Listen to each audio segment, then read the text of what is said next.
boy here, Sarge, again with all this motorcycle talk. Sarge, do we always have to talk about motorcycling? Yo, Sarge, I thought you were an outlaw. I am. I'm just smooth with it.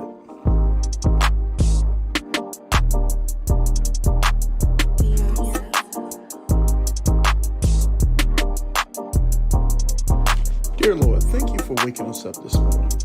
Lord, thank you for our family and our friends. Thank you for our health and our wealth. And if I can bother you with just one favor, can you please help the Jacksonville Jaguars make it to the Super Bowl in 2024? Amen.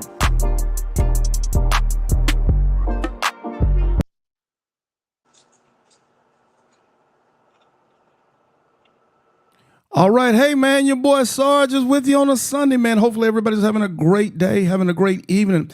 For you yonder go-getters, for you time zone crossers, man, I hope you guys are being safe and getting it back to the house. We got a great show for you today, and Sarge is going to be talking about motorcycling, man. I don't want to hear it. We're going to talk about motorcycling. So let everybody know that we're on. Let everybody know we're going in, man. Let's go.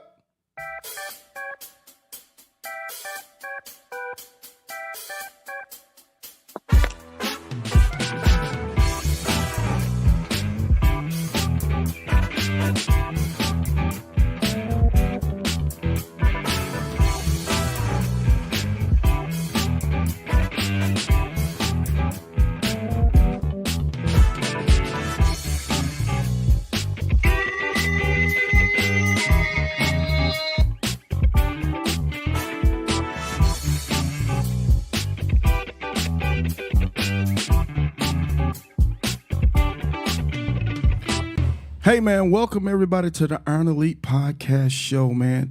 Glad to have you guys with us this evening, man. I promise you we got a treat for y'all today. But before we get this whole show started, it's Sunday, man. It's Sabbath. And let's give the Lord a round of applause for waking your dusty butt up this morning. Yes, sir. Hey, because I ain't going to even lie, man. Some of y'all was doing a lot of sinning Saturday night, but we're going to keep that on the hush-hush. We're going to keep that quiet. So, hey, man, I've got a great guest with us today. And before I introduce him, man, I just want to cover a couple quick notes. Don't forget, next Saturday, June the 8th, Adam Mack Harley-Davidson, Bay Meadows Boulevard here in Jacksonville, Florida, we're getting ready to have the anniversary event for the 200th patch, man. And I know, Sarge, we almost had 250. I know, man, but y'all riding motorcycles. But we're going to celebrate for those that are in the area, those who can come through. We would love to have you. We're going to have all kind of stuff. We're going to have door prizes because we know how y'all like free stuff, man. So we're going to be giving out some free stuff as well. So, man, it's going to be a good time. Let everybody know. Information is on the Sarge Iron Elite, on the Iron Elite page, home of the Ground Pounders Reunion, and on the YouTube page, Sarge Life and Motorcycling, as well as Instagram, Sarge_I10. So we got everything for you guys. Man, we're going to have it laid out. It's going to be a good time. But, hey, let's get to what we're here today to talk about. And, oh, by the way, man, I already got a legend in the house. The fabulous, the wonderful, the man on the patch, K Solo, man. Let's do this real quick for K Solo. Hey, K Solo, good to have you with us today, man. We got Shady from. We already got the YouTube influencers on with us today, man. So we got some good heavy hitters on with us today. But the guy I got with us today, who we're gonna sit down and we're gonna chop it up and we're gonna talk about history. We're gonna talk about motorcycling. We're just going to talk about a lot of things, man. Y'all keep telling me, Sarge, you never try to figure out what's going on in the Midwest. Well, today I'm finna do it. Today we finna go up top. So who I have with us today, man, family. I got Detroit Randy. What's happening, fam? How are you? Listen, man, you done broke it down. I'm in the at the right time. Yes, sir. Honda, I thought you was gonna throw me off because I was like, man, I gotta get some miles this year. Hey, man, I'm with royalty today, brother. Let's do this real quick. Let's do this. Man, I'm gonna say this, man. I'm so happy we're able to do this show today. I'm so giddy. The wife will even tell you, man, he couldn't sleep. He was just all over it this morning, man, just getting ready for the show because I know what we're getting ready to talk about today, man, is we're gonna be talking about history. And Sarge loves history, man.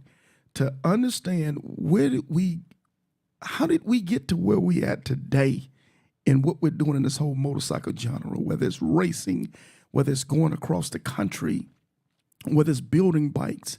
We're going to be able to break that down today, man. So if you don't mind, Detroit Randy, for those one or two people out there that don't know you, can you introduce yourself to us and tell us a little bit about you, if you don't mind? I'm talking to the people who looking at this going, who got that broke down hat on there? Who that be? Hey, I'm Detroit Randy, as I often say. If my mom was here, you can call me Randy. She not. So you can call me Detroit. On the set, in the club, I'm old school. But I love my city. I rep my city. I race a vintage bike under 313. So you can call me Detroit. Just been playing with these bikes and, as you said, trying to teach the history. And look, bro, I'm honored. I cross this country back and forth quite a bit. Matter of fact, doing a show in Italy, and what I have not seen enough of cats like you repping what's happening out here on the set. I mean, we can argue what the set mean, but to that end, you're doing it. So the honor really is mine, and especially for having kept Iron Elite alive, that special section that honors these African American riders. So I'm just an old scooter bum. I turned 60 yesterday and fell down the stairs. Sorry. Oh, Lord. Oh, Uh-oh. We but okay? laying on the floor, I kept thinking, I hope I ain't break nothing. I got a lot of riding to do. So Yes, sir. Hey, you got work to do, man. Hey, but let's if you don't mind. Okay, so the 313, I've seen that on your vintage bikes, on your race bikes, because you rep the zip. That's the area code for Detroit. Am I correct? that's very cool. Okay, so we're gonna unpack this a little bit by a little bit. So, okay, Detroit Randy. Yeah. First of all, how long you been riding motorcycles, brother? Man, here's the crazy part, right? And I get that question, and in my head, I think I've been riding since I was 9. That's not true. I grew up in part of Detroit where there was this cat coming and doing Willies and all kind of stuff way before it was the 12 o'clock boys. So we had an old motorcycle. We, as you've probably heard on some of the stuff I've interviewed, that we've been pushing each other around. So I think I might have just 20, 30 under my belt for what I call real riding, because I was playing with the old stuff and collecting the old stuff for about 30 years, probably a little longer than that. And I'm like, I'm not riding this. It's too valuable. But once I got on the set and became MC, you know, as I heard DT nephew talk about, don't join and not ride. No, that's a double name. Don't do that, man. Yeah. This cat's out here holding people to the fire. So I don't know. In a serious sense, probably 15, 20 years. Okay. Okay. So did you start off? Did you start off in a club, or did you start off just as an independent guy who's just what do they call it nowadays? The youngsters, what do they call it, like wolf packing or whatever they do? Just Lone wolf. yeah. I get in trouble now because I'm in a club. I'm the VP, and I keep lone wolf. I ain't a nomad, but I sure be out there by myself and getting in trouble. Right. Right. I mean, it goes back to really when I was 9 and 10 and sneaking out of Detroit to go to the suburbs, right? Mm-hmm. And this is, it's still happening today where some of the suburbs don't want the bus routes to travel too far into the suburbs, right? We Okay. talk about that. So here me and my brother and some neighborhood cats catching the bus out to Farmington, walking 2 miles, being called every name because we want to see the 125s. We want to see the bikes that's out there. And we're like, this is going to be us. And that's why people say, be careful what you say over your life, because you will be that. I only want to be known as a motorcycle. So at 9 and 10, we sneaking over and doing that. So it was there. And then I left Detroit, went into the service. And when you grow up in the city, In Detroit, you in the hot rod. So I've been hot rodding since I was about 16, 17 years old. Still got a few. Uh, and then I had a guy tell me, man, you can't have both them loves. One of them you're gonna give up. I'm like, man, I'm never giving up the cars. I'm never giving up the bikes. I have not been in one of my hot rods in 3 years. Wow, wow. Hey, that's funny you mentioned it. I'm gonna talk about that. But for everybody that's on Facebook Live right now, if you guys can do us a favor, in about 2 minutes, I'm gonna be moving all streams over to YouTube. The YouTube channel is at the bottom. It's Sarge Life and Motorcycling. If you guys can go ahead and open up a tab and come over to YouTube, we're only going to keep the Facebook stream up just for a few more minutes, and we're going to move everything over there because today we're going to be working in long form content. So if you can do that for us, we greatly appreciate it. But I'm going to say this, Randy. For a while, I was into the car thing as well as the bike thing. You know, I had this thing for Corvettes. I could never afford Corvettes when I was young. But when I got in my 40s, it was nothing but Stingrays for me. But after a while, you had to start saying, man, you can't keep both of these things up, man. So it's funny you got to mention that with the car side. Do you still do cars? Yeah, man, we cut from the same cloth. The wife Wow. turned 40, got me a 68 convertible vet. I still have that. Haven't ridden Oh, it. boy. Haven't driven it. You see how my language? I said, Right. Because we don't ride cars, we ride bikes. So I haven't driven it in some time, but I still have that. I got a 70 Shelby Mustang, Wow. 8 Cobra replica, got a 55 F100, got a race car 1934 Jalopy, and I'm hoping my daughter will race. So yeah, I still got the cars, but the bikes, I mean, I'm gone. I wake up thinking, sleep. Anytime it's bikes, right? I keep telling people I'm a 12-year-old girl. I wake up on Instagram, I go to sleep on Instagram. Look at motorcycles.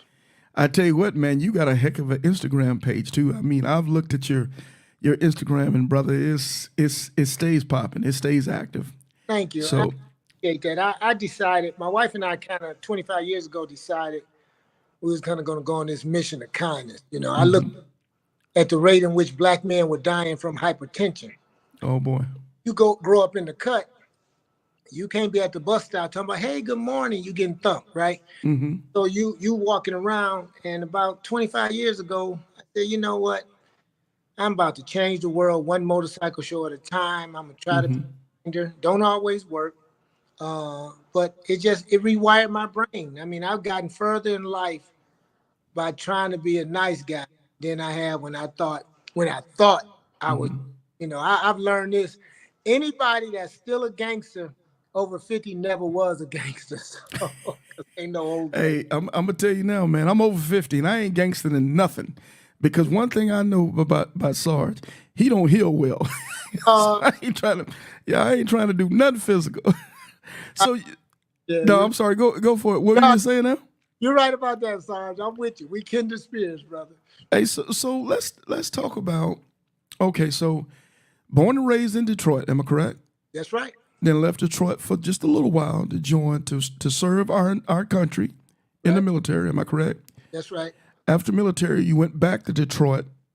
I got out the service, and then I wind up trying to find my way. Got, you know how we do in life. And that's why I don't knock folks when they 33 and 30 and still trying to figure it out. They look at me and say, man, you always had it together. No. Kind of tried to figure it out, wind up going back to school and becoming an educator. Oh, boy. Okay. That's what's up. And then moved back to Detroit when my 2 older children had moved back here. I was raising them. I was a single parent for a while. And then went to school to get education and got a new wife, which was the best thing in the world. All right. And she's a rider. Sorry, you winning, man. You winning. I don't know, though. I ride, but she ride better than me. So I think she might have a boyfriend because she be doing I ain't mad. Right. I can learn how to ride like that. So as long as we know she riding safely, man, it is what it is. Out there, brother, I would like to thank you for taking care of my wife. Now, we gonna get you. We gonna get you now, but hey, come on, man. I'm trying to be serious. I can tell. Oh boy, we finna have fun, man. So let everybody know we're on. So everybody on Facebook, we're getting ready to go ahead and cut this stream. So if you guys don't mind, please go ahead and open up the tab now into YouTube, Sarge Life and Motorcycling. So we're getting ready to go ahead and kill this thing and bring everybody over. Here we go. 3, 2, 1. And we're done. Okay, so we're straight on YouTube. Sorry about that, Randy. So let's okay, so I'm sorry. Go ahead, bro. Go ahead. What you gonna say? Am I still on the planet? I don't know if I just entered a vortex. You switched something. No, yes, sir. You still on you on YouTube Live. We're on YouTube Live. Yeah, we still doing our thing. At least that's what the computer tells me anyway. So I'm gonna go ahead and believe the computer. So, but that's okay. So I'm trying to okay. So we come back home, we get reestablished, we get married, a beautiful bride. We're family now, just doing family stuff. That's right. Where did the motorcycle thing come into play? Well, I was always connected, even when I was doing the cars. I mean, one of the guys in Boston, that's where I, left Cambridge, Boston area. He was riding crotch rock. Man, he was scat, older guy. And I remember thinking he was 30, and I was thinking, I hope I do that when I'm still 39. Wait a minute. Okay, I just put 2 and 2 together. You went to school to become an educator. Yes. You lived in Cambridge. Brother, I know a couple schools in Cambridge. but what school did you attend in Cambridge? Well, put it this way. I'm a walking anomaly. As my daughter will tell you, she went to Howard. Okay. In D.C., and I went to the small H in Cambridge. Yeah, I went to that school. Yeah, hey, I'm gonna just do this right in advance. Hey, brother. Hey, the only H I know in Cambridge, Harvard. Yeah. Holy smoke. we have a good time tonight. Yeah. You know why I didn't used to talk about that?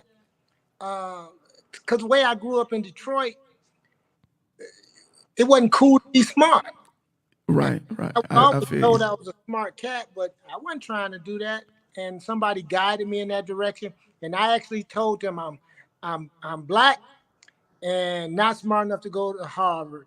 And the lady said, "Don't you ever say that." And 3 degrees later, I went there, right? And so, and I share that now because a lot of younger folks looking and thinking, man, this guy, if he can do it, I can do it. And they should say that, because I'm not the smartest guy in the room. I might not even be the brightest light bulb in the pack, but I had some real good folks around me to make sure what talent was in me that came out. I rarely talk about that on the set because there's still folks that say, "Oh, well, he's not a hot rodder, he's not a biker." We limit ourselves when we put people in certain bags. Yeah, that's one bag I do carry. Yeah, I got a couple of league degrees, and I'm proud of it. Yeah. Well, brother, I'm gonna say salute to you. I don't care who those people that don't feel comfortable with it. That's a them problem. Come on, I think it's awesome, man, when we have men, specifically black men, that dare to challenge themselves academically, because that just makes for a better community. Yeah. The smarter we are, the more intelligent we are, that makes for a greater community. So that's what I'm gonna say, and I'm gonna be through with that. And if you don't mind, no, you're right on. So now we're an educator, and again, I'm trying to figure out. So I'm imagining, okay, because I know you kind of alluded to some things at 9 years old. So was motorcycling something you picked back up after a certain amount of time? Yeah, what happened, I started showing my cars, and as I moved up in education, got a little bit more money, and we started buying what we couldn't buy. So that led to me getting all the mini bikes that I couldn't buy when I was 10 and 11 years old. Then I got to show some cars, a friend who had some mini bikes, who had a concourse show. And I had been collecting parts because I knew it was better in the stock market. And I was at this show, and this guy said, "Hey man, I see you looking at my scooter. And this was literally a scooter out of California, Salisbury Imperial Rocket. And I said, yeah, that's nice. He said, you want to buy it? I said, no, I got 2 of those. He said, no, you don't. There's only 600 in the world.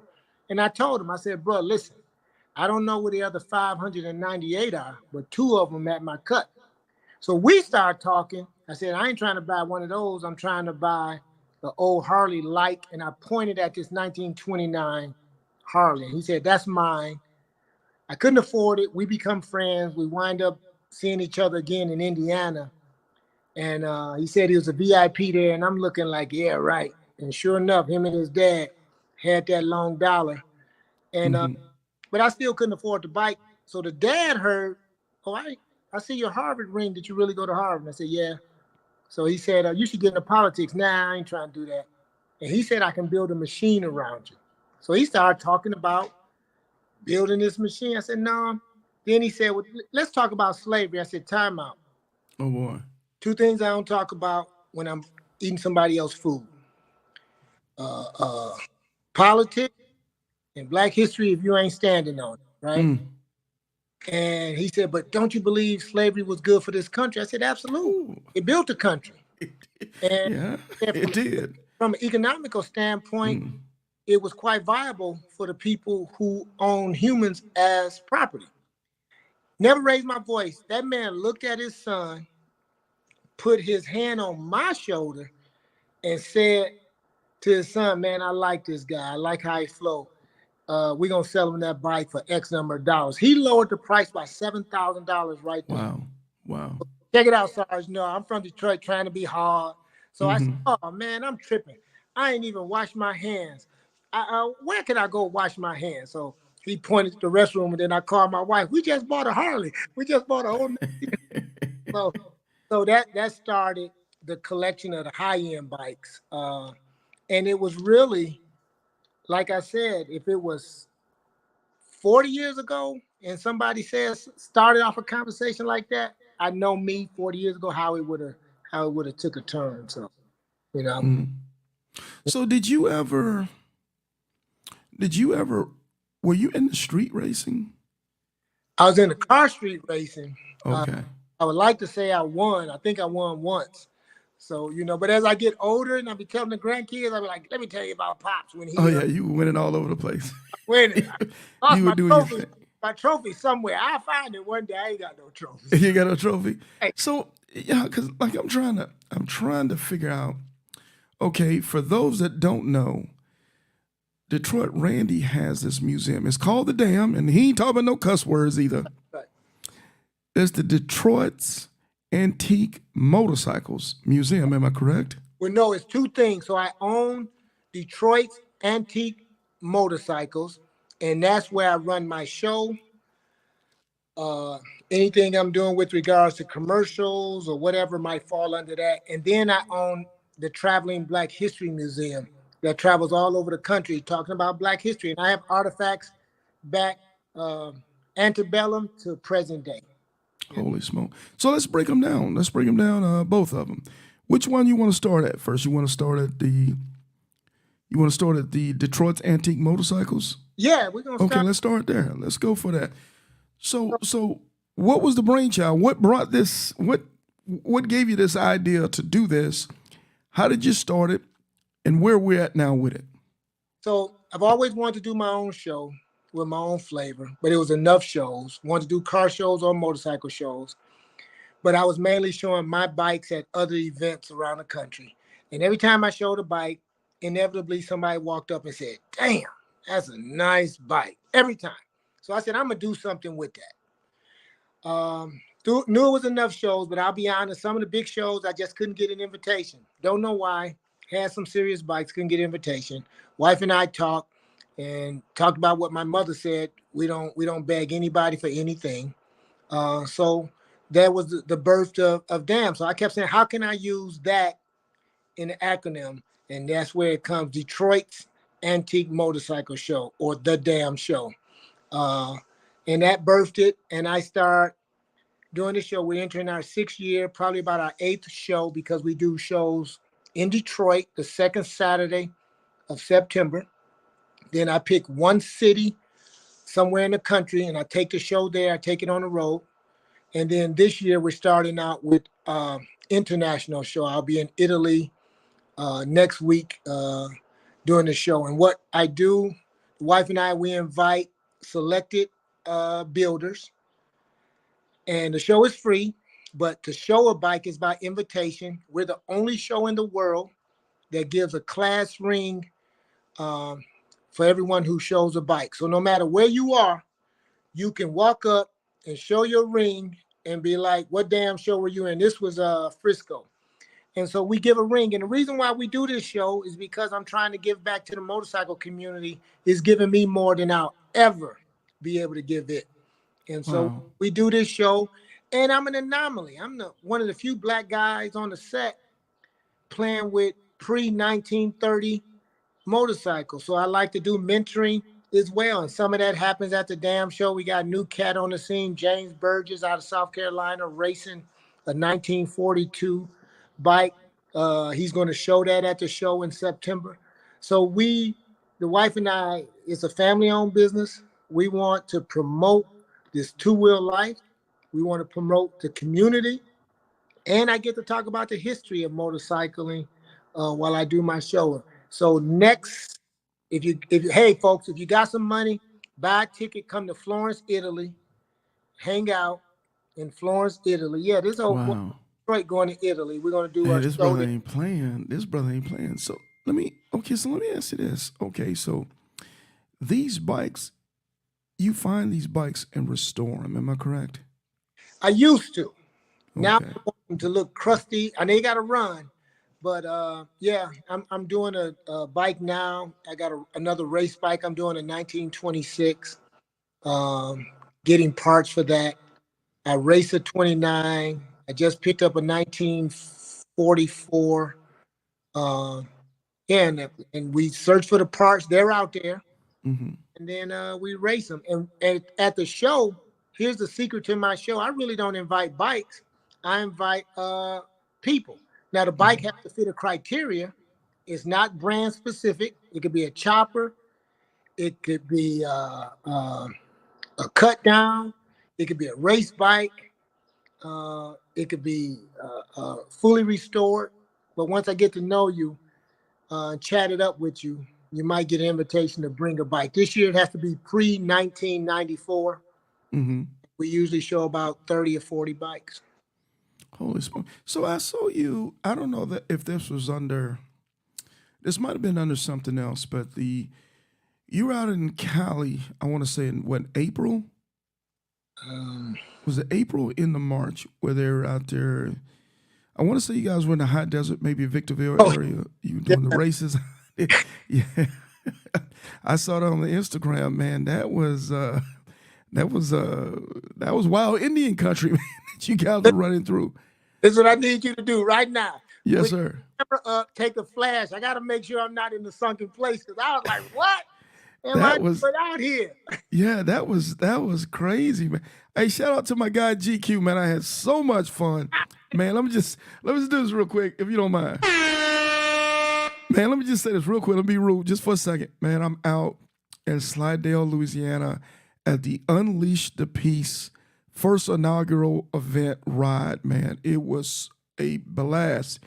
GQ, you're doing your thing, man. I don't know how you're going to top that next year, but brother, you got problems, man, because that thing was a blast, and we had so much fun. Great time. But anyway, so we're talking, Randy, so what was that thing called? My man, That's what's up. Everybody loves some GQ. Hey, so what was the actual thing called, that race call? It was called the Bidwell 100. It was in the Mojave Desert. Each lap is 25 miles long. And depending on the class of bike you're in, depends on the number of laps you have to complete, with 4 laps being the most. So that's 100 miles. I was in the tank shift class, foot clutch tank shift. So I had to complete 1 mile, 25 miles. I'm like, we got that. Sorry. I think I'm in the sunken place. I complete. Hey, but you know, I saw the bike. That was Now, what bike is that one that you was riding on? I was riding on that bike is called Picasso. That was a fully restored bike. Yeah, I beat it up. I thought I really damaged it because it yeah. gave at 9.5 miles. It took me, but 3 hours, 3 hours to go nine, and it's the toughest riding I've ever done. I've done I've done some stuff on the Pan America. I've done some stuff on the Chopper, but it was a mile in. I'm like, nope. Brother, that was grown man stuff, man. I'm seeing the videos. I'm seeing you going up and down here. This brother's he's in the high desert, man. You know, for those who are familiar with the Apple Valley area of Greater Los Angeles up in Southern California, that is not no punk territory to be riding around in. It's hard enough to ride a Harley on good road up in that area. So I'm seeing you do your thing, man. Shout out to you, brother. That was, yeah, man, that was some type of feat, man. And oh, by the way, if you want to know what I'm talking about, man, he's got it on Instagram. So please, I'm gonna go shoot his Instagram up. Go check it out on Instagram soon as first chance you get, man. And you have to understand, brother, I had to bow down. Because I know ain't no way Sarge could have done it. You right about it. It ain't for no chump. My mother, no. May she rest in peace. Her name was Annie Bell, and I say Annie Bell didn't raise no punks, and I'm too old to start being one now. So I sure. But I got to give a shout out to young blood. We call him JB. His ride can't stop. So him and I went out, right, and then my guy Antonio, he was riding a Triumph, but JB was riding a 42 vintage bike as well, right, with no brake. And every time I broke, Sarge, he would stay with me. I can't leave. I can't leave a soldier. Said, listen, at about mile 8, I was like, thank God my bike has broken again, because I'm just saying, because brother, you couldn't on that track. How fast could you really go? About 25? 25. You better be glad if you got up to 20. So you're doing 10 around the, because you're going through basically. It looks like it. As I'm looking at, especially the ones who I was stationed in Italy for a while, Naples, Italy. You know, so I got a chance to tour like some of the northern Italy. It looked like something from like Sardinia when we had the mule trails that you're going up and down the mountain. So that's about as wide as it was, right? We're talking about maybe what, 6 feet? Oh, no. In width, maybe. And if you had some good lanes, wow. Where you could pass two bikes. I mean, bikes passing each other. It was rocks. It was loose sand. Yeah. It was hills. I was shook on the hill because I had an accident 2 years ago. So my feet kicked in. It was bad. But it was, I'll be back next year. Y'all should look it up. Well, yeah. The young blood, JB can't stop. He finished the race. I got towed back in when my bike, I thought I blew up the motor. I wound up knocking the exhaust off, so I didn't have no back pressure. But that's what you learn. And it ain't never about the race. It's about what you learn about yourself. For sure. That's facts, man. That's, like I said, it was very cool stuff, brother. Sometimes you got to know your lane, Sarge. That ain't your lane, player. hey, I'm just going to have to cheer from the side. Fight for you. Come on. Yeah, so, but in that race, it all had to be vintage bikes? No. You could have new bikes. You could have Pan Americas. You could have Triumphs. You could have what we call desert sleds. They had a class for mini bikes and scooters. And depending on what you had, depending on how many laps you had to complete. Okay. So we do these. So is this just one race that you do a year, or you do other races with that?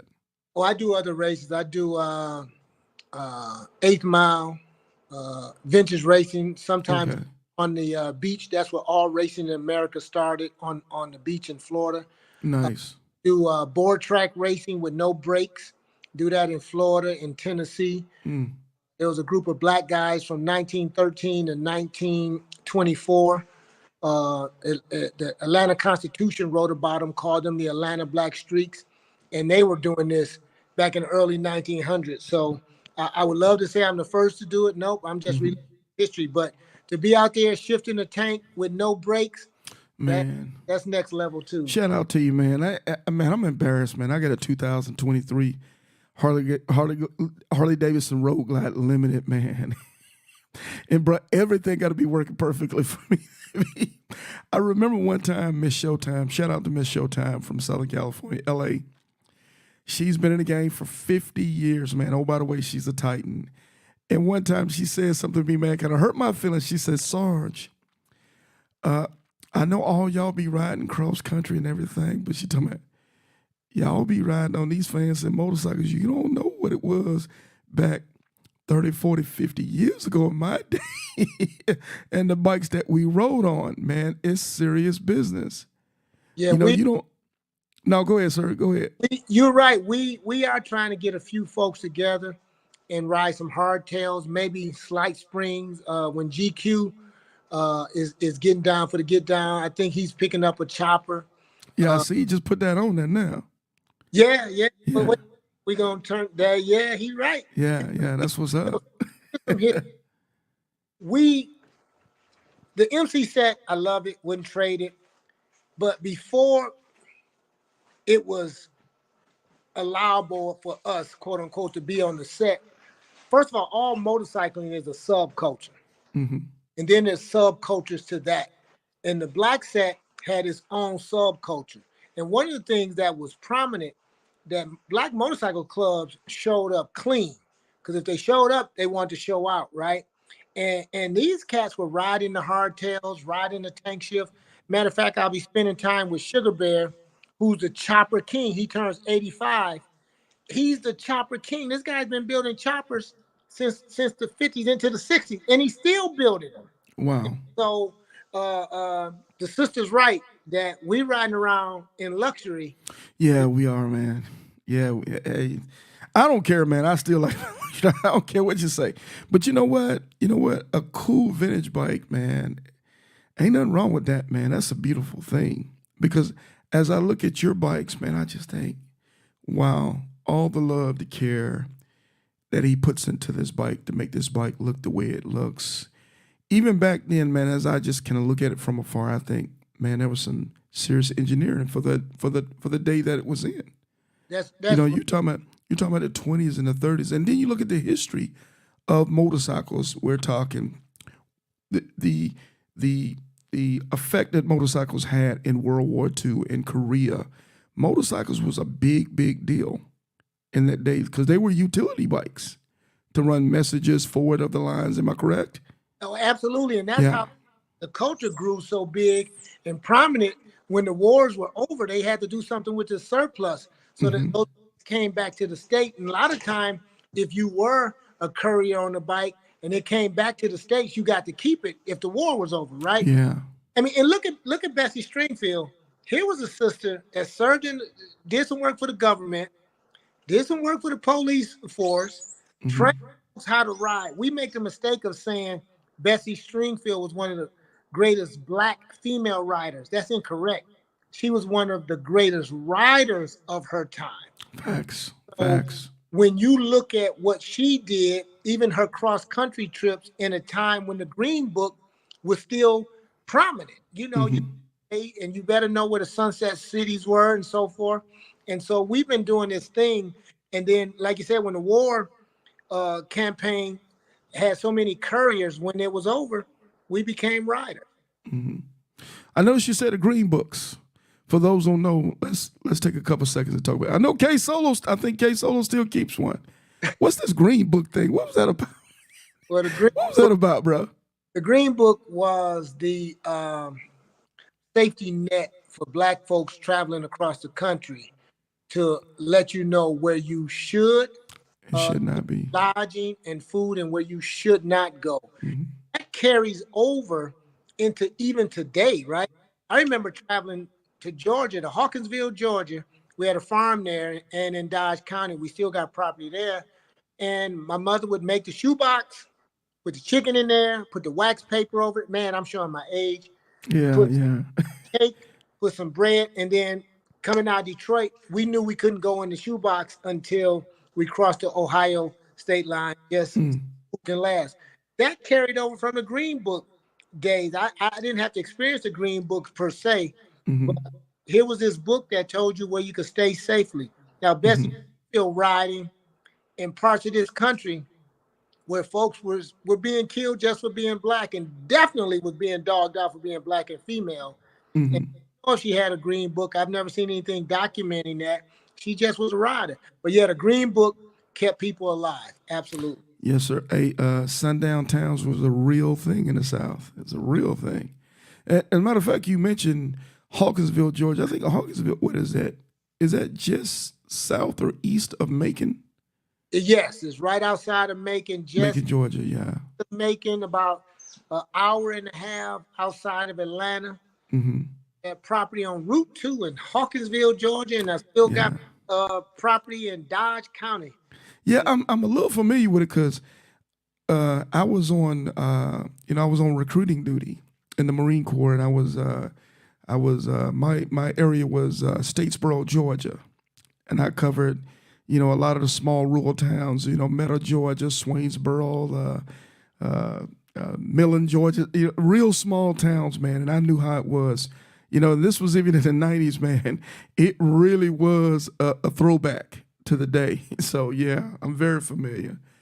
So, okay, I'm still trying to separate the two. The Detroit Antique Motorcycles Black History Museum. Right. So the motorcycles, so how this is positioned? How do you position this setup that you have? So I have the motorcycles. That is what I do. Okay. The Traveling Black History came about because I love history. I'm unapologetically Black. And I started collecting Black Americana 35 years ago. And it was for my own edification. I would share some of it. And then I was a school principal, school superintendent, and I worked for the gospel singer Marvin Winans for 21 years. We took I've kids, heard of him. Yeah, we took kids around the country, outside the country. And one day I just said, I'm not doing this. I'm going to play with motorcycles. So I was going to sell my collection. I got over 2,000 artifacts. And then I realized if I sell my collection, it gets broken up. It spreads out. And then I decided I would do a museum. So I have Detroit's Antique Motorcycles. Then I have the Traveling Black History Museum. What people have seen, the two of them merge together because within the museum, I have special exhibits. So you can call me today and say, hey, Detroit, I want you to come to town. Can you do something on music? I have all kinds of artifacts on music. I got a pair of Kanye West shoes. I knew his mother. This is before he became Kanye West. He was Kanye Man. I got a C major scale signed by Quincy Jones, all kind of stuff. But also, as I dug deeper, I started finding out about the motorcycling. Hold on one second. I'm saying bye to my daughter. She's heading back to, where's she going? California. Bye, honey. Be safe. Safe travels to the Cali. Yes, ma'am. And so we have these special exhibits. And then in that, I started finding out all this history about Black folks in this two-wheel life that nobody's talking about. So that's one of my fastest growing exhibits. It's called Blacks in Motion, Riding in the Tracks of History. And I have stuff signed from William Jackson, who owned the first Harley Black. He was the first African-American to own a Harley Davidson dealership. Sugar Bear. I got photos of Demon Wade, who was the most prolific racer, Black racer from 1913 to 1922 when he left the game. I'm going to hug my daughter. Oh, go for it. Go for it. I want her because she don't want nobody to see her. Go for it. Do your thing. No problem. Hey, also, in the meantime, for those that are on the YouTube stream, please reach up and hit us a like, man. The like keeps the algorithm going. It keeps things pumping for YouTube. So we'll appreciate you guys for being on with us this evening. If you could just reach up and hit us a like on the YouTube, we appreciate that. So Randy, so the museum, so the museum, how do we, so do you hit certain cities each year, or do people reach out to you to get the exhibit to come to their city, or how does that work? I'll go anywhere anybody's paying to give you this history. You call, you reach out, you reach us through the Traveling Black History Museum. Our website is noted there as well, I believe. And We say what type of services you want, and we'll bring exhibits. If you said, well, I want you to serve a college, I may bring some heavier equipment. If you say, you're going to do, I do private events. You say, I want you to serve elementary, then the material won't be as daunting. We have some, trust me, we have some I stuff. imagine, yeah. I imagine you packing up. Yeah. We did an event recently, and I do a Q&A afterwards, and one of the people raised their hand and said, well, you didn't deal with the discussion today. I said, we're looking at history. I said, what's your question? They said, do you believe in reparations? And now I'm a historian, and I love Black history. I said, absolutely not. No, I don't believe in that. And it stopped. And then I reached in I travel with traveling steam trunks, and I reached in and brought out this medallion that showed in 1866 that Black folks should have got a pension. We're calling it reparations. The enslaved, those that were enslaved never got paid for their service. They're due a pension. Once they were free, they're due a pension. And so most people don't know Confederate soldiers got a pension. Union soldiers got a pension. Slave owners were paid by the government for their the folks they kept enslaved. The only people that were not slaves, that were not paid after the signing of the Emancipation Proclamation, was those that were enslaved. We should not be calling it reparation. It's owed a pension. So when people say, but you weren't a slave, my parents didn't enslave you, why are you trying to get money now? If I was the only living offspring of my father, when he passed, I would get his pension. I'm owed a pension for my folks who built the country. Let's talk about it. I hear you. Ain't no reparations. You owe me a pension. For sure. Hey, we want them pensions, man. I just got mad, didn't I? I'm sorry. I got a lot in my political mind nowadays, man. I try to. Some of it, my wife will tell you I slip out. My wife's like, please don't talk about no politics. But bro, I got a lot going on my mind. You know, when you know better, you tend to want to do better, and you understand this whole get out. But if you don't understand history, man, you'll be blinded by it moving in the future. That's why even with the motorcycling, I do the history and talk about history, and it crossed so many aspects. But I always tell people I do not discuss my feelings, discuss facts. I may have opinions based on the facts. Facts, yeah. Even with the motorcycling world, I try to talk about that. I'll give you an example, right? I'm building a bike right now. It's not vintage. It is a 2024 Street Glide, but I'm putting vintage parts on it. It has a tank shift. It has a foot clutch. It's not for the faint of heart. Wow. And it has all these hidden things on it to promote up the culture. I don't know. Remember the rapper Lady of Rage? Yes. Afro Puffs. She did a song. Shout out to Farmville, Virginia. Come on. Preach it. For sure. He did a song called Afro Puff. So on this new bike, gas cap has been redesigned with a part from 1929, and the lady has Afro Puffs because we got to promote history and the culture. But yeah, this 2024 will make you think you're riding a 1924. So when I come down to Jacksonville to do the I-10 end to end, that's the bike you're gonna bring? That's the one you're gonna ride? Man, I'm excited. Man, I can't wait, man. I cannot wait. We're going to do a special piece on that. And also, real quick before I forget, you young whippersnappers that don't know who Lady of Rage is, Google it. You Google everything else. YouTube, man, she had a bad song back in the day, but hey, I ain't going to get into it, man. Hey, forgive me, wife. I'm going to throw one out there. I was telling the wife the other night, I said, never mind. I'm going to just let that go. I'll tell you about that on the phone. But anyway, I had some stuff to say about our old female rappers from the 80s, from the 90s. Shout out to Queen Latifah, Lady of Rage, MC Light. They did that thing, man. You know, much love to them. I still listen to them. Moni Love. Moni Love, man. Moni in the middle, man. They did their thing. Miss LA. Come on now. Yeah, hey, man, they had talent, man. So I'm going to just say that and I'm going to let the rest of it go, man. We'll talk about it on a different day. So okay, so let's So now we got the museum. I understand now the difference between the Detroit antique motorcycles is part of the whole exhibit Get Out. Right. So So, there's so it has a component in it. So they're really right. two separate entities. Okay. The show promotes solely promotes two-wheel life. Okay. The Okay. museum promotes Black history and American history, and in that, it might have a motorcycle component. Okay. And the reason I'm trying to figure this out, and I ain't gonna lie, I got a sly agenda. I'm gonna put it out there. You know, me and you've talked about this offline. Harley, I need him to come to Jacksonville, and I need y'all to pay for it. So I'm trying to get you down, man. So we're working behind the scenes because I would love for you to bring the exhibit down to Iron Elite, and we're gonna talk about Iron Elite here in a minute.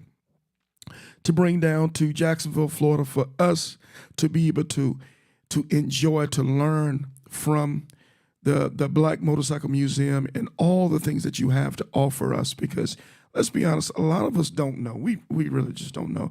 We go buy motorcycles, we ride motorcycles. Our version of history is something that happened 2 years ago. Come on, man, preach it, preach it. You preach know, it. so I want to have you for us to take a real long look back at where it came from. You know, I want to be able to talk about those things back in the day when what they were doing before you had, in some cases, before you had a Harley Davidson. Because let's be honest, not everybody could buy a Harley back then. I'm just keeping it 1,000. Am I correct? You are 100% correct. And it wasn't that they couldn't afford a Harley back then. Yeah. The dealerships, and this is across brands, weren't selling Black folks Harley. Now I have a newspaper clipping from 1918, Atlanta Constitution. No, I'm sorry, motorcycling. I believe it's motorcycling and motorcycle and biking, where they talk about not selling Black folks motorcycles. I mean, this is the evidence. This is the evidence. And so when I talk with the old heads, one of the true scooter bums in the Detroit area is Lucky Joe. And he'll tell you in a minute, no, we had to push 750s and 450s or get somebody to go in. Yeah, everybody was on the Hondas, right? That's right. Or Yeah. get somebody to go in the dealership and buy us. Right. That's why the history is important. I mean, I'm MC, you're MC. There's a lot of MC folks here might be checking in tonight. We say we're 1%. I'm not 1%. Don't claim territorial property, but I'm speaking in general. So 1%ers think that's connected to outlaws. Let me break this down in a 30-second. 1% came from an incident in California. I believe it's Hollister that said, "Hey, that's only 1% of people who bike. 99% of us are good people, and that might be stuck to rough and edgy people." The term outlaw is directly traced back to the first Black riders who were racing and getting motorcycles outside of the sanctioning body of Federation of American Motorcycles, FAM. And the FAM said it's illegal to let Black folks race. They're outlawed. So in the newspapers, some of the first people to be deemed as outlaws to motorcycling were African Americans. I wear a pin on the side of my hat that says FAM outlaw. I raced Nice. Who couldn't? I'm a FAM outlaw. Absolutely. Nice. Man, I can't wait, like I said. And today, man, you know, progress. I think I want to say, and somebody in the chat, let me know. I could have sworn there is now an African-American female that owns a Harley-Davidson dealership. Oh, yeah, absolutely. I want to say it's somewhere in the South. Somebody in the chat who knows, please let me know. I wish I had a chance to Google it, but I thought I saw that just a few days ago. So things are changing. There are some Black owners of Harley-Davidson dealerships, especially in the South. And we got some great folks doing their great things, man. We got a lot of great representatives for the dealership now, but we still need to know the history of this stuff to be able to appreciate where we're at today, because somebody went through that hard work, the blood, sweat, and tears to get us to where we're at today. What do you think about that? You're absolutely right. I have a saying, I get to see over the horizon because I'm standing on somebody else's shoulder, right? And so what I don't do, I don't let nobody, Sarge, unless they can fight better than me. I don't let, because Okay. I don't fight no more. I still shoot. Yeah, I ain't fighting. I'll shoot you, but I ain't fighting nobody.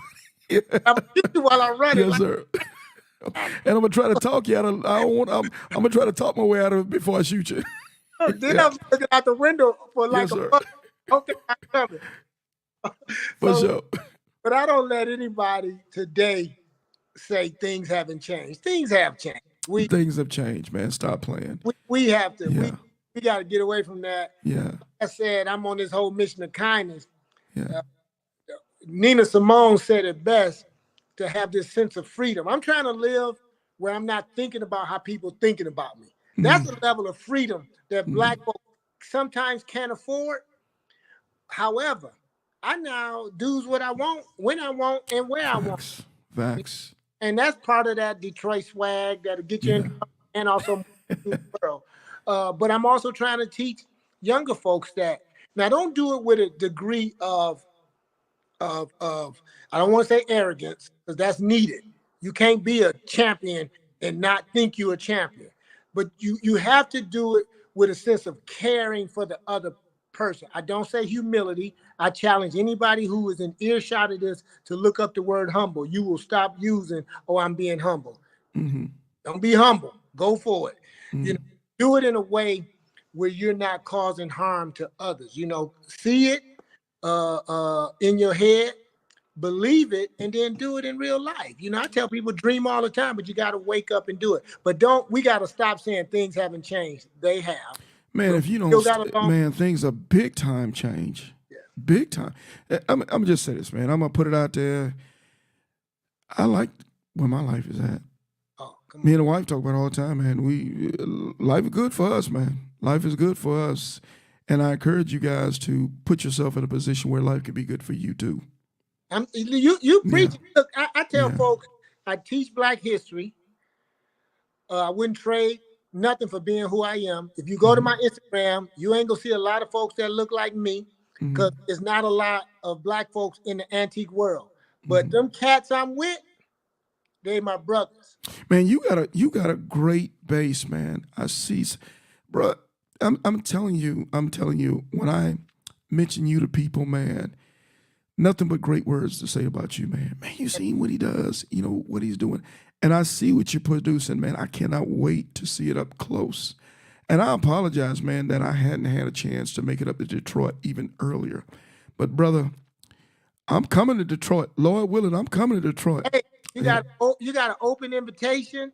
You know, anytime, come out to the show, because what you've done with one, making sure avenue of conversation is happening and keeping people pounding. Come on. Facts. And if we don't look at, and we got cats out there, and we need to hold them up. Be it, we got Lavish here. We got Ass Eddie on the West Coast. We got Harley Drew. We got Meatloaf out of New York. We got my Blackula Freddie out of Milwaukee. Soul on Iron. DT nephew, making sure that the culture is there. We just had GQ on. We got sisters Tiffany Renee. We got Riding Tall. You know, so we got the cats out. We got down your way, the sister rider Chantel, when she got Get Up and Ride. Because you know, down in Central Florida. As a matter of fact, I saw her at the in Slidell at GQ's event. And so if we do that, and here's the thing about history, Sarge. History is not static, it's constant. The conversation we had 5 minutes ago is now history. History also is right now. You got street racers who we got a guy here, Hindu with Rare Breed, man. He was just out there. My guy who crossed the sands with me in the Buffalo Soldier, LB the Great. And then the roundup. I tell people, just go to the roundup and stand for an hour. Just look around to all of the Black MCs, all that history, and talk with somebody, hug somebody, shake somebody's hand.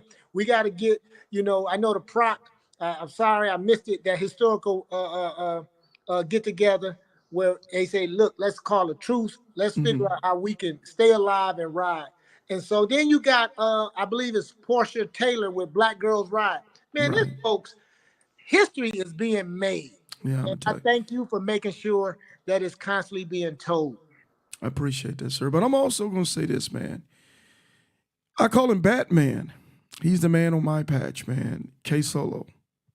K Solo, do it, man. I know. That brother, I don't think there's a road in America that brother has not rode a Harley Davidson on. Wow. That brother don't play no games with it, man. So he's a big supporter in what I do. He's a big supporter in that whole Iron Elite, But that's gonna, if you don't mind, I'm gonna segue into that. Iron Elite. I remember when I heard about the program. At the time I heard about the program, I want to say it was 2016. It was 16, and by then it kind of faded away. There wasn't much left of it. And I heard the many stories about it, and how it came about. But you know how it is when people are telling stories, it gets a little watered down. Depends on who's telling the story. In your opinion, brother, what does Iron Elite mean to Detroit Randy? Man. And it's all subjective. Just what does it mean? I went to Harley Davidson's anniversary, my 10 or 105th. And then I started going again, and they were handing out patches, these Iron Elite patches. And it says, honoring African-American riders. I'm like, yes, Harley Davidson is here for it. I tell people you can't change the past, but you can write some things, right? Correct. And so part of the museum, I started collecting the patches. My guy, the young blood racing out of South Carolina, James Burgess, gave me the last one I got. 2017 is the hardest patch to get. They made limited numbers. Then it stopped. So I had the opportunity to speak at Harley Davidson headquarters, the historic Janu factory, right? I brought my Traveling Black History Museum there, and I talked about it. And I asked, why would this stop? Some of what I was hearing, not from them, but the street, there was an echo chamber that said, why they honoring Black folks?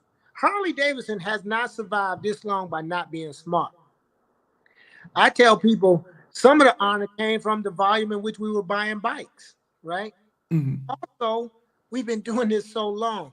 I love the Iron Elite. I think it was quite historic. Sadly, it ran from just 2014 to 2017. They resurrected it. And I apologize. That's when I first heard Sarge's name.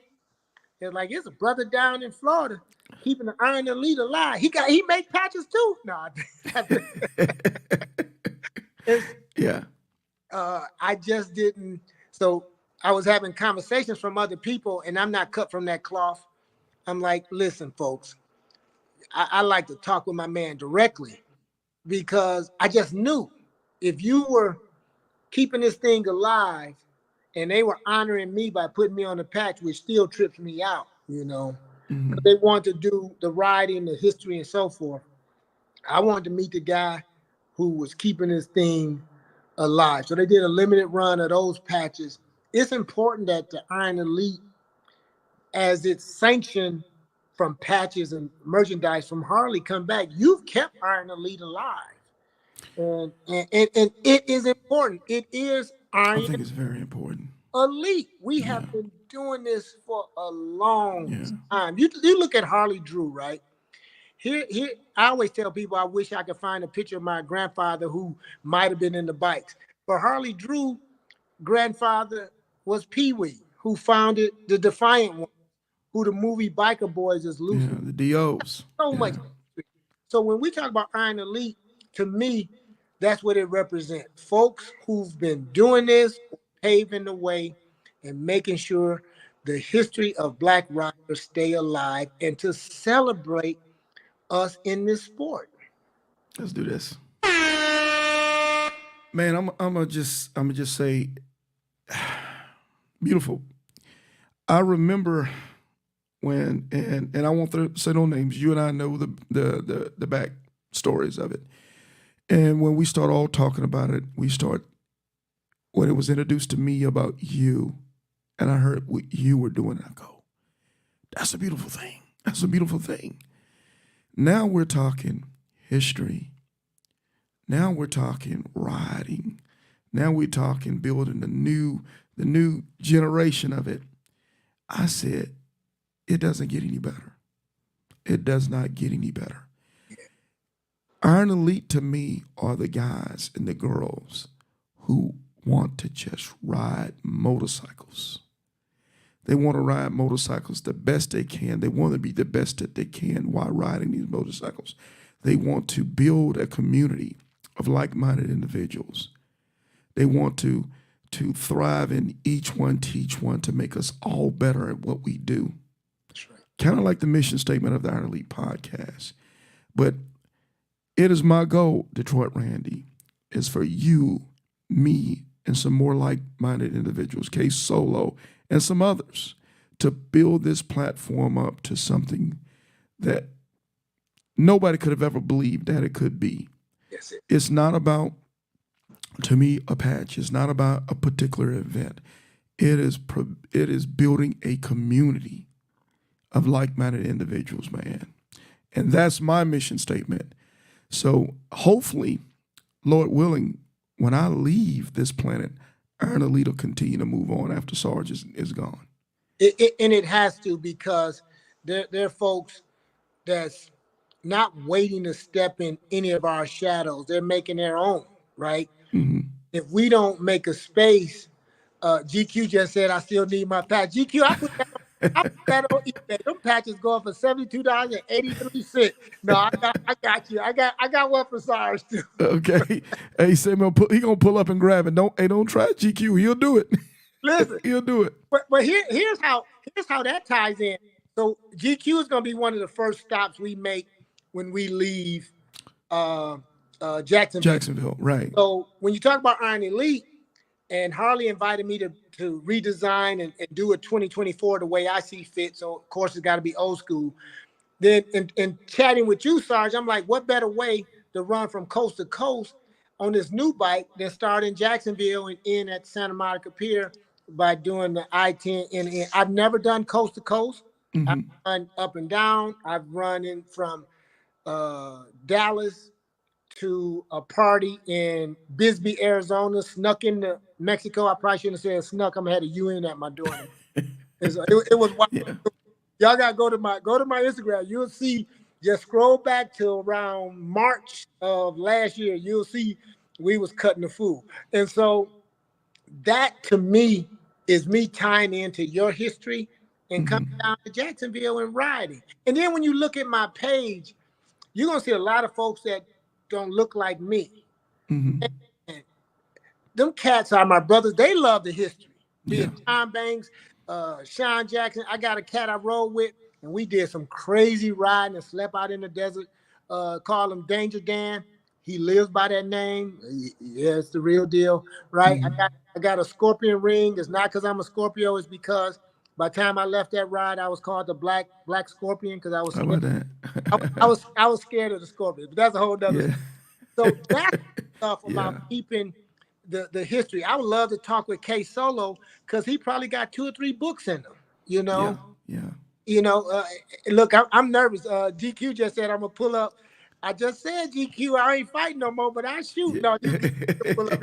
No, he coming to get his patch, man, because he got a vest, man, and he got a lot of patches on that bad boy for riding and all kind of cool stuff that he's been doing lately, man. But I was also talking to Harley Davidson, man, just getting a little bit of back channel stuff, and I was saying that Iron Elite, when it first started off, of course, we knew it was really more, I guess, catered for the rider of color, African American rider. But I told him also, understand that there's an up and coming generation that's coming behind us. To me, Iron Elite is for all of us. For all of us. Now, it started at one place, but that doesn't mean that it can't be there for all of us. There's a lot of people in our circle who supports the program. No matter whether black, white, whatever, Mexican, whatever race, there's a lot of people who support the program, and we need to let this program be inclusive. We want to bring as many people in on this program to support this program, to engineer this program. But I also told him this, it's very important for the people to power the program. The people's got to power it, because if the people power the program will go the direction that the people want to. And what I'm trying to say in a light way, I don't want big business to tell us what we're going to do in the program. I want us to tell big business what we need to power the program, because I don't want the program to go away no more. And we need money. Now get money. Now, True. True. I'm gonna tell you, I just heard my mama in my head, Sarge, when you were saying all inclusive. My mama, when she would say something and I would not like it. They fix your face. So I was, as you was talking, I was like, keep your poker face on. And here's why. So I'm just gonna push back a little bit. Okay. I absolutely agree with you that the Iron Elite should eventually grow to a place that if you're on two wheels, you're Iron Elite, right? The importance of Iron Elite right now, honoring African-American riders, is just a segment that just has not been recognized. And now that history is under attack, it's even more important. I'm telling you, I get some of the best questions at my museum. Somebody said, what do you feel about affirmative action? I said, it's sad.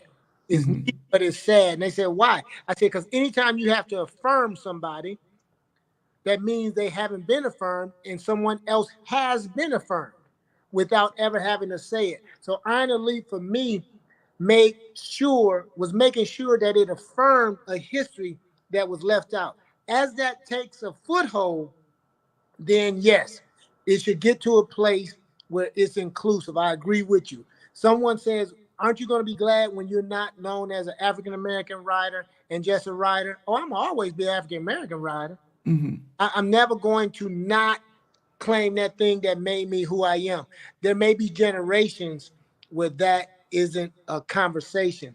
But as I stand here now as a young OG, I want to make sure that people, when they look at that trajectory, they kind of say, okay, I see why it was honoring African Americans. But I do agree with you.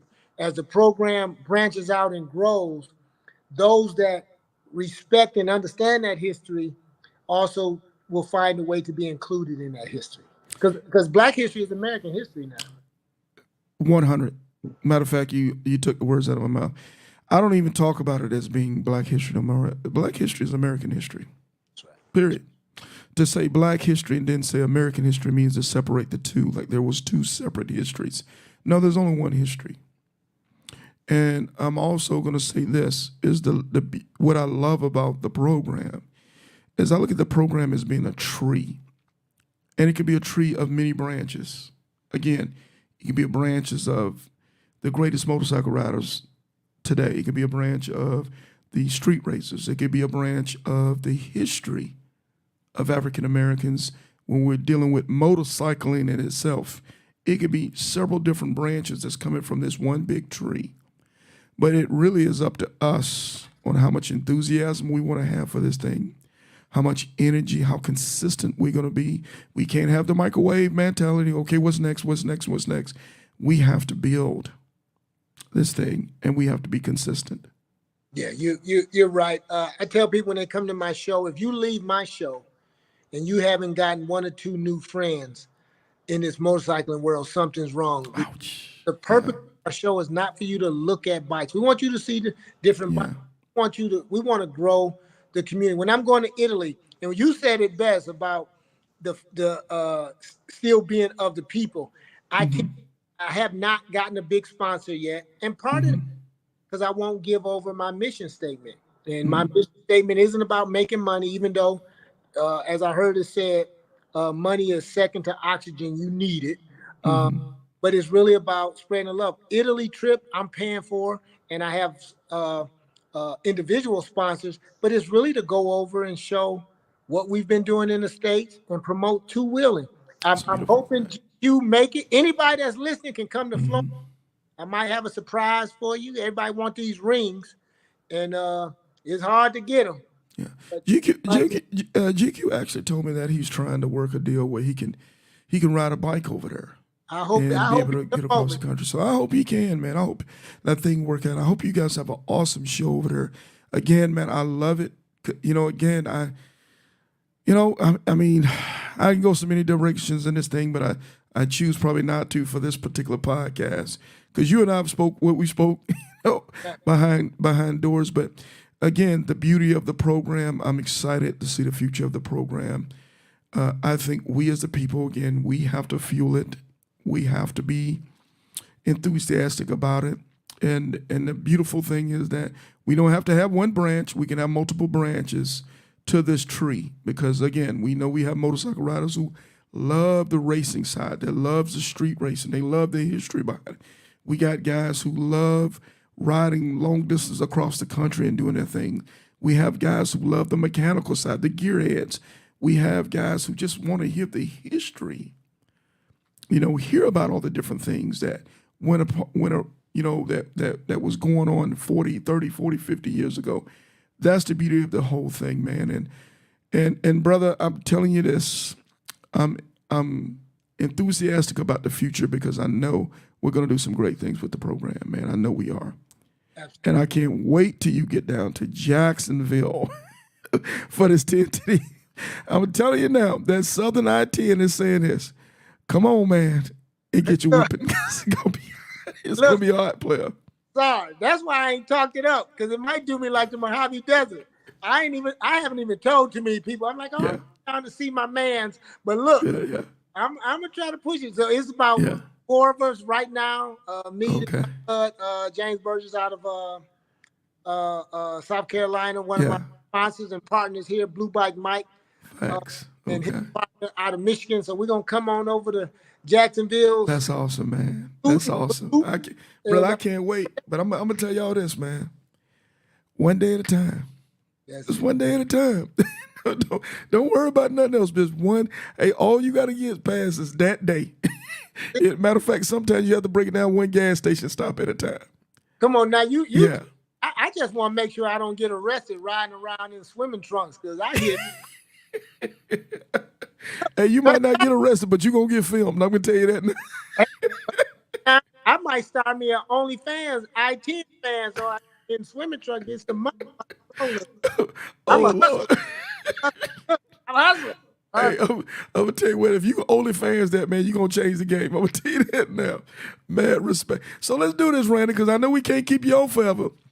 Where can people find you? Where can people find more information about the D.A.M? And we ain't talking about the cussing word. And the Traveling Black History Museum. How can we get hold to you? If I don't owe them money, they can find me on my Instagram. If I owe them money, don't even come looking for me. So go to my Instagram, Detroit Antique Motorcycles, where you catch some history of the bikes and just seeing what we're doing and helping to promote a culture around this two-wheel life. And then if you want to delve into just some of the history we've talked on, or book the museum, or reach out to me to inquire about some facts, you could do that. I got a few books coming out, but the main place to reach me is Detroit Antique Motorcycles and Traveling Black History Museum. I got a few things going. If you want to get into vintage racing, reach out. I'm building 2 more bikes. Only can ride one. I want to offer this sport to other people. But the best way is through Instagram. And as I said to you, Sarge, a jack of all trades is a master of none. Sadly, in America, that's where we stop. A jack of all trades, a master of none. And people say, just do the one thing. Here is the deal. It's a jack of all trades, is a master of none, but oftentimes better than a master of one. Hey, there go my man, Blue Bike Mike. Can't wait. That's him. To have to go, Mike. We about to get down. Hey, you finna make the ride with you? Hey, man, I'm really excited, bro. I'm telling you, I'm excited. It's gonna be a good time. It's gonna be a good time. Hey, so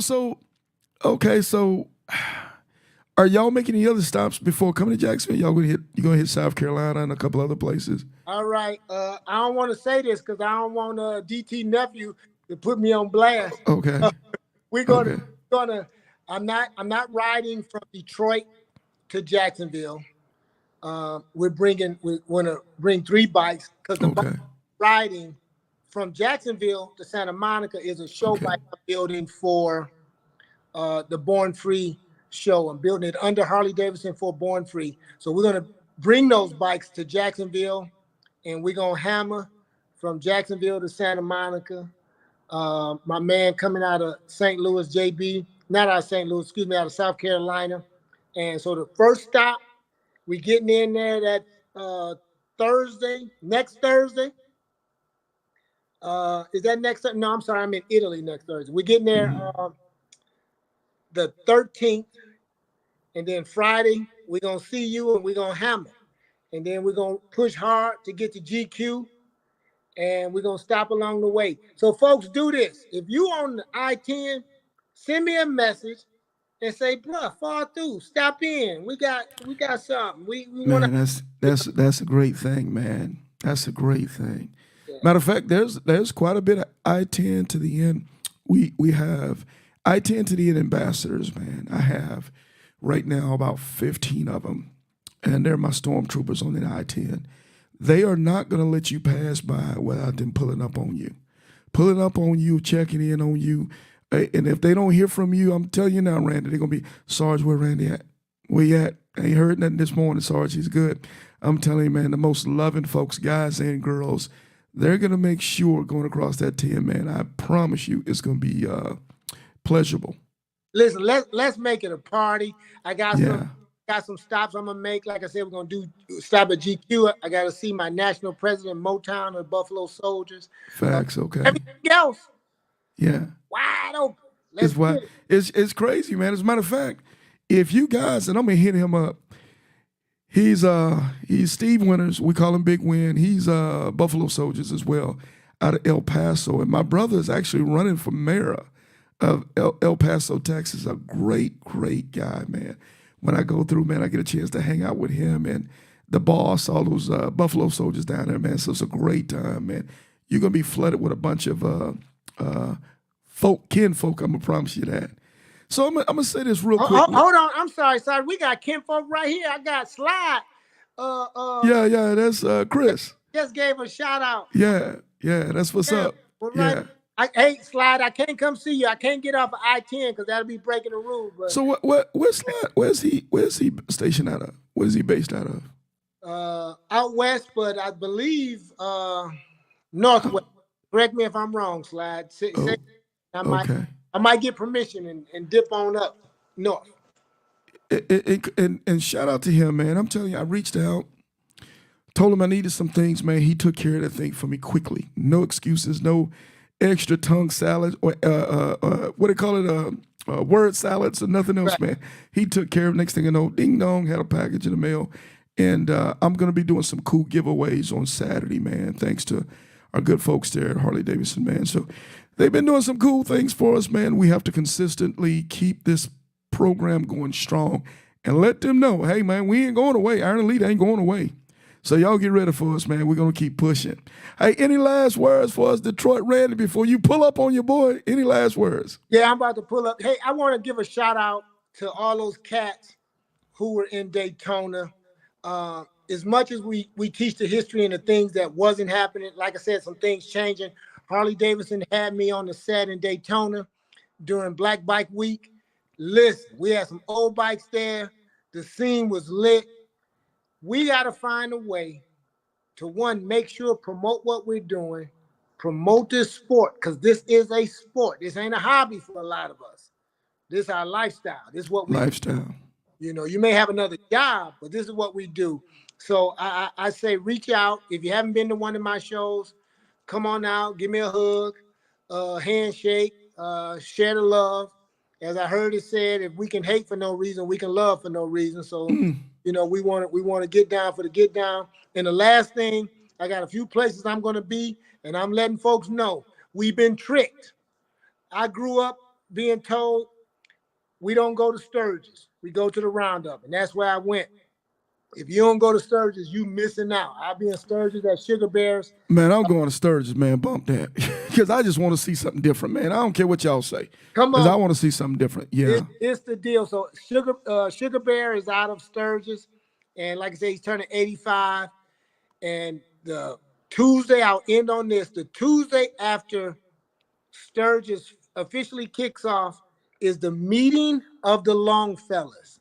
And that's Sugar Bear, He's an African American builder, building long choppers. I have a Sugar Bear bike with a 30 over. I'll be there. It's called Pinkalicious. I brought it to the roundup. I made sure my wife went because I said, Sarge, if I take this bike to You the don't roundup, want them problems. it's gonna be. And she's like, all right, you tripping. And when I Yeah. got there, all the ladies was like, oh my God, I love your bike. I was like, what about me? I didn't say that, Sarge. I'm just joking. It's your story. Tell it the way you want to. That's the way I was. So They don't. I'm in with this. Folks, get out, ride. If you don't ride, take your bike there, but be somewhere on the set. And the set means a lot of different things to a lot of folks. But to me, it means being there where bikes are. That's your set. And as I tell my kids, I'm not Hollywood famous, but I'm hood famous. Because That when part. you in the hood, you know you loved. And my hood is the motorcycle community. So everybody can become hood famous. Let's play with these two-wheel bikes, hug somebody, love somebody, and keep pounding. For sure, for sure. Hey, he said it right there, man. Here it is. Detroit Randy 313, man. I cannot wait to see you down here in Jacksonville, brother. In the meantime, in between time, stay safe, man, and we'll see you soon. Thank you so much for coming on with us today. Mad salute, my brother, because you are Iron Elite, you dig? You dig it, baby. What's up, my brother? Okay, we'll catch you soon. Thank you, sir.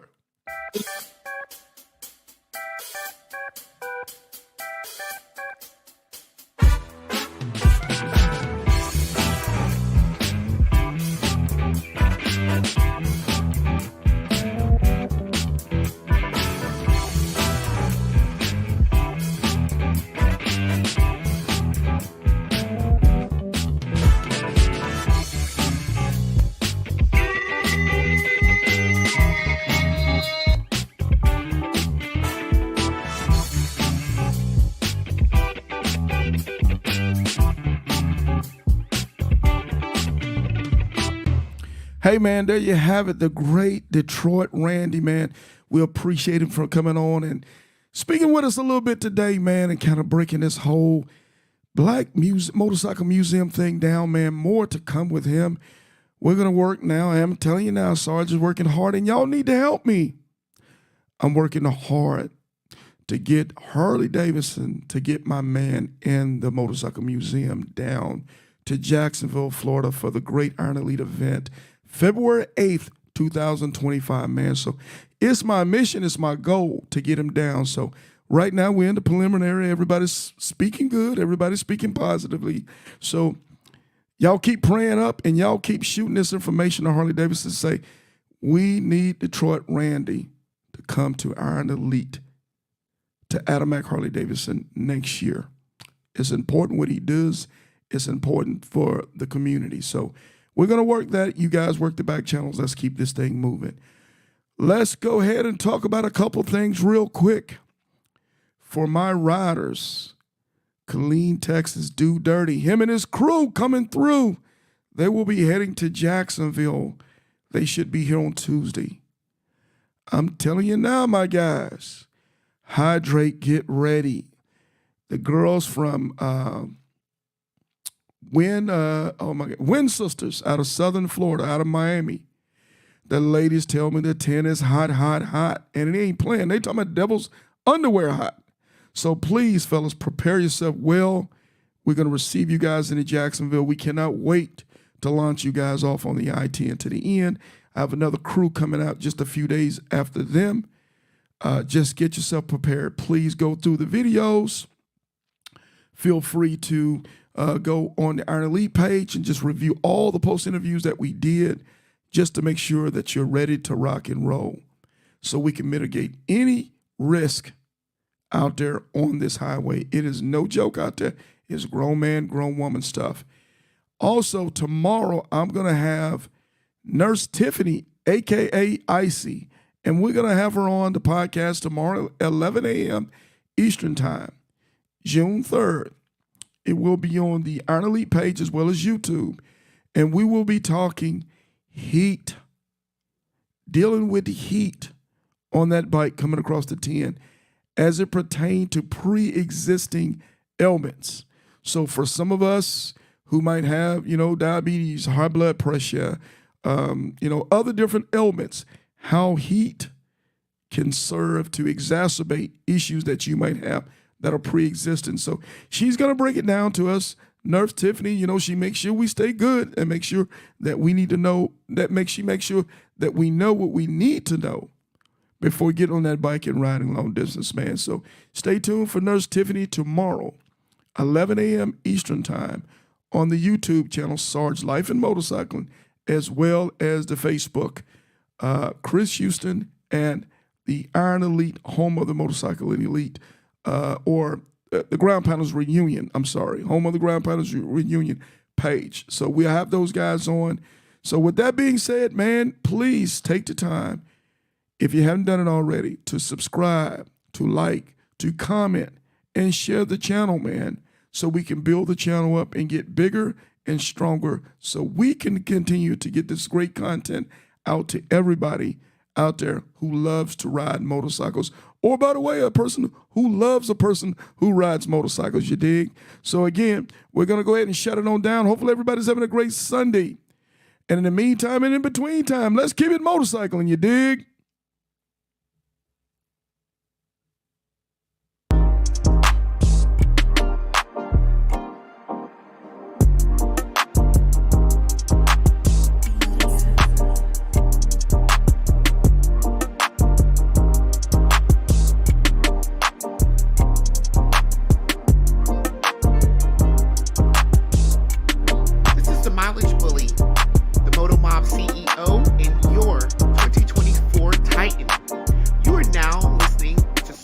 On the Iron Elite podcast. Like, share, and subscribe. If you're not listening to the Iron Elite podcast, what are you really doing? Because we are talking motorcycles over here. You dig? Hey y'all, it's Snacks reminding you to tune in to the Iron Elite podcast. You dig? Hey Sarge, everybody don't always want to talk about motorcycling. Everybody don't want to always talk about riding. I know. That's why we have the cooking channel.